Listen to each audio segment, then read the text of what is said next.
Στη μακρινή Καλικατζαρούπολη υπήρχε ένας πολύ φιλόδοξος σκηνοθέτης που τον έλεγαν Κάλι, που ήθελε οπωσδήποτε να κερδίσει το πρώτο και μοναδικό Όσκαρ Καλικατζαρούπολης. Γι' αυτό και έβαλε σε εφαρμογή ένα σατανικό καλλισχέδιο.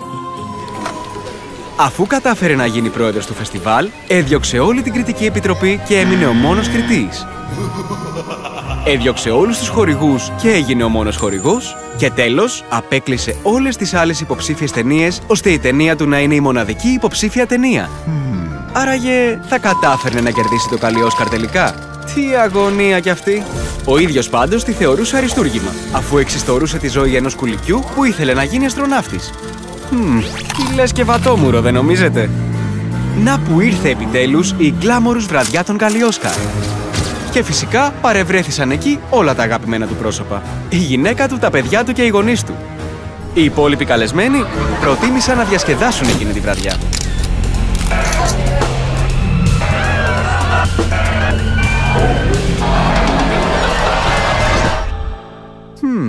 Κάποιος έχασε το Όσκαρ της ευτυχίας, δεν νομίζεις?